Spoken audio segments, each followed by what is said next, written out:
Hey, what's going on, friends? Jeff Wallace here, and welcome to another episode of our Chasing Elephants podcast.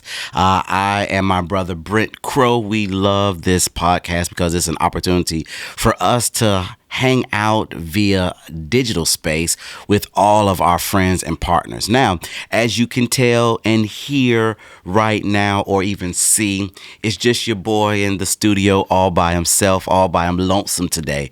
Why? Because my brother Brent is doing two very important things. Number one, we put him in this cave so that he can write 4 books for our Wonder Box. And I'm just telling you, it is going to be a phenomenal resource that we're providing for each and every last one of you, to help you really kind of navigate through the different seasons of leadership and life. So, we said, hey, who's going to be the one who is the sucker for punishment and wants to go in the cave and write 4 books at 100,000 plus words per book? I was like, you know what, man? I'll let you have that. So he's doing that part there. And then 2, he's hanging out with some great leaders in an area as they're kind of talking about the state of next gen ministry, youth culture, and all that. So he's shepherding and mentoring some of our friends at an event. And then he'll go back into the cave, and finish up our Wonder Box books. So if you've heard about it, want to know more about it, cheap plug right here. You definitely want to go to our website, slulead.com, and check it out. It's going to be great. But what I wanted to do is I wanted to take a moment, friends, and just kind of just share a sweet little secret with each and every last one of you. As many of you know, I've just recently successfully defended my dissertation and my doctorate. So now I am Jeff Wallace, PhD. Love that. That's awesome. But I'm really just Jeff, so don't get it twisted. I'm still just Jeff. But my my dissertation and the doctorate program that I was in it was in organizational leadership. And many of you have, as you've sent well wishes and congratulations, which thank you, by the way. That's really, really awesome. I did not realize just how loved I am, and how many of my friends I have here, and so just for all of you who have shared congratulations and well wishes, text messages, social media messages, man, I know I haven't been able to get to all of them. I just want you to know I'm super overwhelmed with gratitude, and I love each and every last one of you. So thank you for all of that. But for me, honestly, the reason why I navigated or wanted to jump into a doctoral program in organizational leadership is because for me, that's really kind of a sweet spot for me. That's something that I really, really enjoy.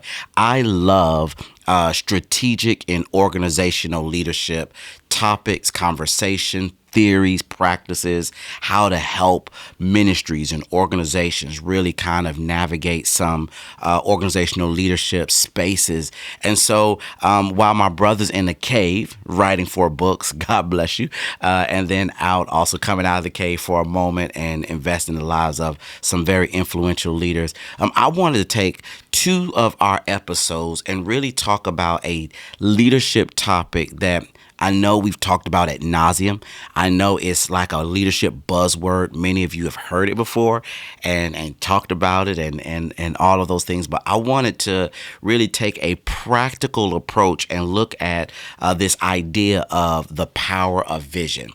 Because all of you, let me just tell you this, all of you, whether you know it or not, God has called you to be some type of leader. He's called you to be an influential man or woman of God, and a person who is an influential leader is a person who actually has vision. They either have vision and they know how to articulate a vision, or they are clear in the vision in which they're submitted to, and so they know their role as a leader as they are submitted to the vision. So what I wanted to do is I wanted to take 2 episodes and talk about kind of a part 1 and part 2 of the power of vision. And part 1, I really want to talk about a vision and a visionary leader. So I'm going to deal with this particular episode. What does it look like to be a visionary leader? Or what does it mean, rather? What does it mean to be a visionary leader? And you'll hear us, if you've come to SLU 101, some things I'll share with you. We actually share this with your students. And so what I love is when we say we're giving students a 20-year head start on how to think, how to dream, how to lead, we really mean that, because we talk about the power of vision. And we'll always tell students that if you are a leader who lacks vision and direction, then you're going to be a leader or individual who's not going to be able to lead people effectively. Why? Because leaders they don't just know the way. Leaders know how to show the way. Let me say that again. Leaders aren't just individuals who know the way. Leaders are individuals who can show the way. And how you show the way is through giving a very compelling vision. And so I want to just talk about, the power of vision. And in this episode, again, I want to talk about what does it mean to be a visionary leader. I love what Walt Disney, he said when he talks about the Disney way. He says this, and it's so good. He says, I dream, I test my dreams against my belief, I dare to take risks, and this is the good part. He says, I execute my vision to make those dreams come true. So what Walt is basically saying is like, hey, I know that all of you right now are enjoying the beauty of Disney, but it wasn't just about me dreaming. It was also about me being willing to take a risk, obviously, but yet I had to have not just a vision for myself, but I had to have the wherewithal as a leader to be able to effectively and efficiently execute the vision. Because unless the mouse, in order for the mouse to come to life, it can't just be a drawing on a piece of paper. It has to be a vision that is created and a process to execute the vision, which we now know as Disney. So I want to really talk about, what does it mean to be a visionary leader? And I want to start by talking about the 5 traits of a visionary leader. And so we'll have these in your show notes. So if you're driving, please don't pull over, don't swerve, don't try to write on napkins or anything like that. We'll have these points in our show notes. But I want to start off, I want to do 2 things in this first session. I want to talk about the 5 traits of a visionary leader. And then I'm going to talk about the 3 truths about vision. All right. 5 traits, 3 truths. All right. So let's jump right into it for time's sake. Number 1, if you're going to be a visionary leader is an individual who talks to God consistently. All right, so I know many of you are like, okay, duh, Captain Obvious. I'm listening to this podcast for that. But no, here's the thing. When we're talking about a visionary leader, we're obviously talking about this through the lens of Scripture. We're talking about how to be a God-honoring leader. And so in order for you to really live out the vision that is placed on your life, you obviously have to have a consistent conversation with the Lord thy God. It's important that as the Lord speaks to you and brings clarity for your life and a vision for your life, it also gives you the confidence to be able to articulate the vision that God has for you. So if you're going to be a visionary leader, you got to start first and foremost by having that prayer closet, being in a place where you can say, okay, God, what is it that you would have for me? Give me wisdom, give me discernment, give me clarity. Teach me how to articulate the vision in what I call an elevator pitch style, meaning like it backwards and forward because it's so embedded in your soul. And so number 1, if you're going to have the trait of a visionary leader, you got to be a person who talks to God often. But then not only do you, number 1, have to be a person who talks to God often, but number 2, a visionary leader, they have what I call unshakable faith. If you're going to be a visionary leader, you got to have this unshakable faith to know that, man, that which the Lord has placed in my heart, that he is faithful and just to see it to completion. And you got to have this unshakable faith, because if your vision is so easy for you to accomplish on your own, I would suggest it's not a God-sized vision, right? You got to have those unshakable faith to know that, man, it's a God-sized vision. But also, friends, here is the thing why that's important is because of the fact that you may be experiencing during the journey of your leadership hardships. You're going to have good days, bad days. Everything that you envision may not always come to fruition the way you totally envision it. Have you ever been one like myself? I know I have, that there are illustrations or visions or ideas that I have, and then when it's in the process of execution, it doesn't always go the way that I envision it. And so leaders who are going to have, leaders who will be visionary leaders, they have to be men and women who have this unshakable faith to say, hey, God, I am going to finish what I'm started. And so when hard moments come and hard seasons come, I recognize it's just that it's a season, right? So we got to talk to God often. We have to, number two, have unshakable faith. But you know what visionary leaders do, or what they have, is they see it first. Visionary leaders, they see it first. I think that's what, it means to have vision. You see what others don't. You're able to imagine what a Picasso looks like, even though right now all you have is a blank canvas.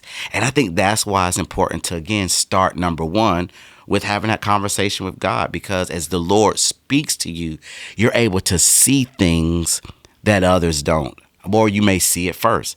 Going back to Walt Disney, when he came to Florida, the first thing that he saw, it wasn't Magic Kingdom or Epcot. It wasn't, Hollywood Studios. It wasn't the monorail or all of the great Disney properties. You know what he saw first? Orange groves and swamps. He saw orange groves and swamps, but as he saw those orange groves and swamps, naturally what he envisioned was everything that we see right now known as Disney. And so great visionary leaders have the ability, because of their connectivity to God, to see it first. But then number four, and I kind of alluded to this already, number four, visionary leaders, a trait of a visionary leader is someone who has a strong drive, focus, and stamina to finish. We use that illustration a lot at SLU 101, especially when we kick off our first session talking about being excellent in all things. That great visionary leaders, you know what? They don't run from hard, but you have this drive and this focus and this stamina because you have seen it, you've said it, and now you're trying to seize after it. So you got to have that drive and that stamina and that focus. But not only that, number five, I think that the fifth trait of a visionary leader is that they're willing to take risks that others won't, right? Like, that's important. Now, I believe that you need to take discerning and calculated risks, but I'm going to take you right back to number one. I think that's why it's so important for us to have a daily conversation or a strong connection with the Lord our God, because as the Lord is speaking to us, then he brings clarity on saying, hey, this is a calculated risk. I believe Abraham was able to be the father of faith because he was taking calculated, God-honoring risks, right? And so when you're going to really maximize, if you want to, let me say it that way, if you want to maximize your influence and effectiveness as a visionary leader, you got to be willing to take some risks. And, you can't always play it safe. Now, I'm going to tell you something that we used to say before I knew Jesus, in the streets. In the streets, we used to say, scared money don't make money, right? And now that was for a whole another reason. Now, by the way, I know some of you thinking like, what did you used to do? No, it's not all like that. But the point is that, if you're going to be a great entrepreneur, if you're going to be a great leader, if you're going to really be to take in this ideal of being a visionary leader, you got to be willing to take a risk. So those are the five things that I want to just kind of set the precedent for what does it mean to be a visionary leader. But let me shift and let me share what I believe are three very fundamental truths about a visionary leader. I love what Peter Drucker once said. He says, vision is the beacon which guides us through change and keeps us headed in the right direction when all else is up for grabs. I love that. Let me say that again.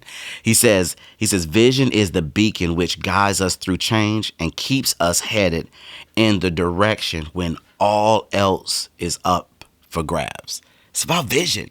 That's the thing that is the focus point. Now, I'm a sports lover as well, and we got the NBA playoffs going on right now, and I'm also a diehard Lakers fan, and so I need them to get it together and get out of this Memphis series. But the next series, if they get out of the Memphis series, they'll play the winner between Sacramento and the Golden State Warriors. And Sacramento, the Sacramento Kings, they have a very really a real cool stadium, and every time that they win a game, they have this thing that goes outside of stadium. It's called Light the Beam. And so as soon as they win, one of the players will come over to the announcers table, and they have this big purple little button, and they'll say with the entire audience there, or everyone in attendance, it's time to light the beam. It's the winning beam. So they push the purple button, and then really, really cool, outside of the stadium, there is this shot of purple light that beams up to the heavens. It's crazy. And so people, no matter how close or how far they are to the Sacramento Kings stadium, they know that the Kings just won a game because they can see that beacon of light. They can see the beam. And I think in the same vein, that if we're going to be visionary leaders, we gotta be so clear about where we're going. So no matter what, people are very clear on where we're taking them and the direction in which they need to follow. And so I think that's so important. So here's the three truths about vision. Number one, vision answers the questions every organization or ministry must answer. And what are those questions? Vision answers the question of who we are. That's your identity. So that's what vision answers. Vision also answers the question of what do we do? What's our mission? Vision answers that question. Vision also answers the question of how do we do it? So it's not just who we are and what we do, but how do we do it? That's the strategy. And then also vision answers the why. It is why do we do it? What's our motivation? And so what vision does for an organization, what vision does for a visionary leader is it answers the who, the what, the how, and the why. It gives you identity, missions, strategy, and motivation.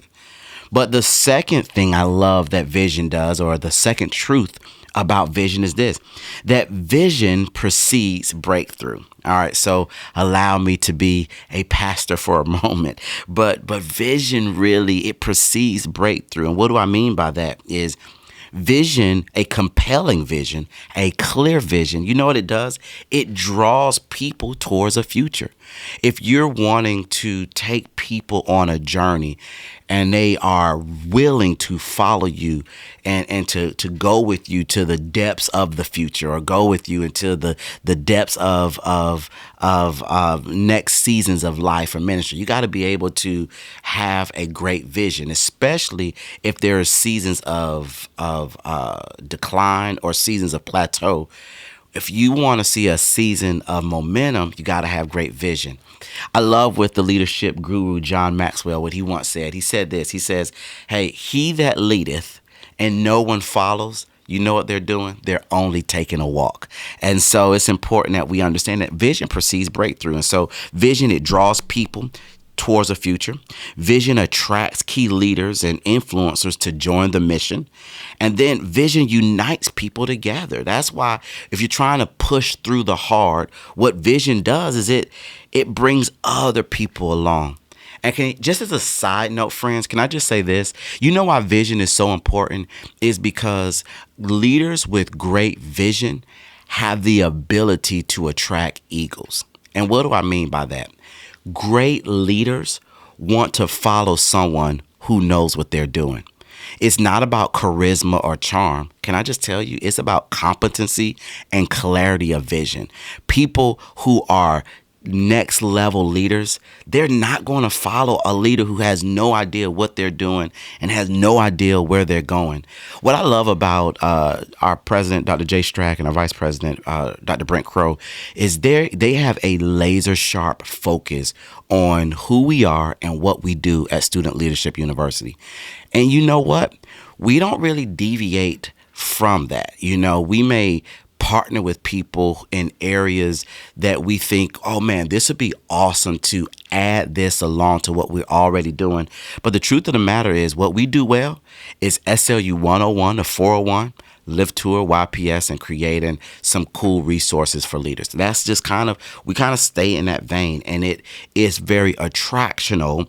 That clarity of vision is very attractional, that you're going to now be able to attract other strong leaders to follow you because of your compelling vision. But then also, what vision what vision does as far as this up under the umbrella of number 2, that vision precedes breakthrough. Vision creates momentum that is needed to make a change.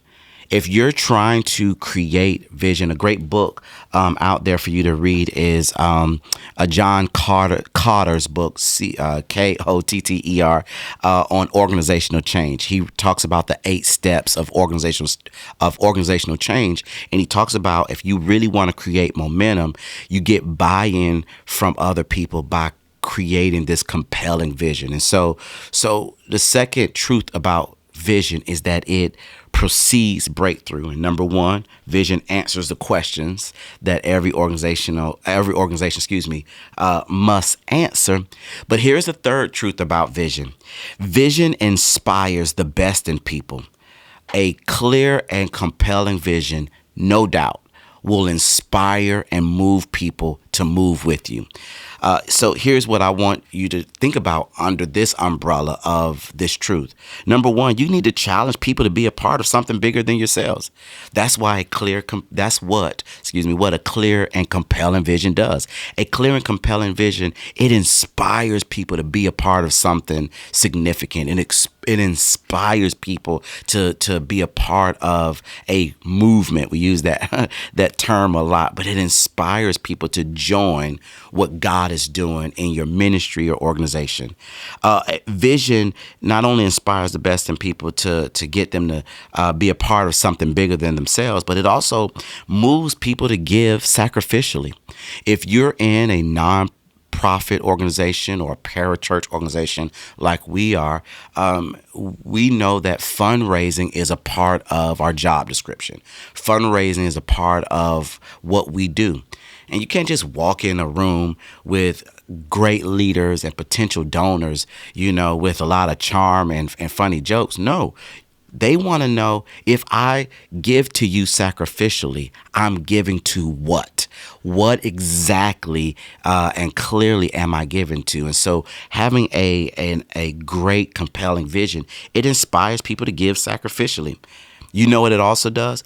It helps the leader, yourself, myself, others. It helps us as leaders to stay aligned and focused in the position that God has called us, so that we can make great decisions. That's so important.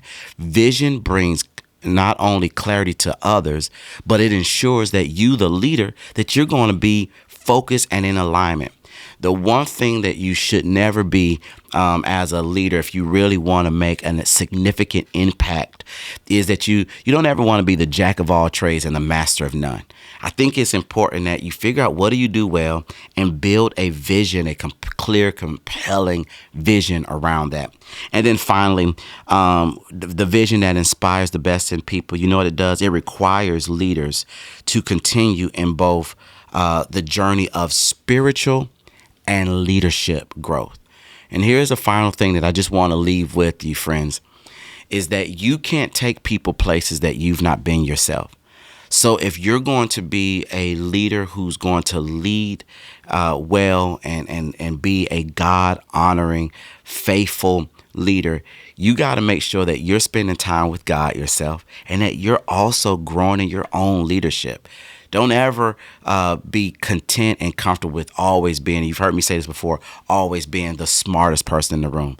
Just be happy with saying, God, I am a leader who will forever be a learner. And every day of my life, I want to try to work hard to be the best version of myself so that I can lead in a very effective and efficient way. So here's what I'm going to do. I'm going to put a pin right there. And then next week, I'm going to pick up with part 2. And we're not going to talk about, since we've done it already, we've talked about what does it mean to be a visionary leader. But now let's get down in the weeds next week and let's talk about how to really execute a vision. So now I'm going to look at it through the lens of a twofold lens. How do you as the visionary leader execute your vision? But then how do you as a leader submitting to the vision of another, how do you help that leader execute the vision? So hope you'll join me next week as we do part 2 of the power of vision. And as always, we would love for you to share this podcast with friends and other fellow leaders. We want you to ring the bell, all of the things to get the podcast out there. And we love to hear from you. So as always, you can follow me at I am Jeff Wallace.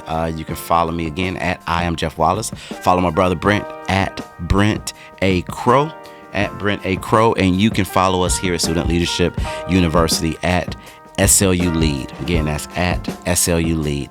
Until next time, make sure you are committed to be intentional about being the best version of yourself every day of your life. Until next week, we'll see you. God bless.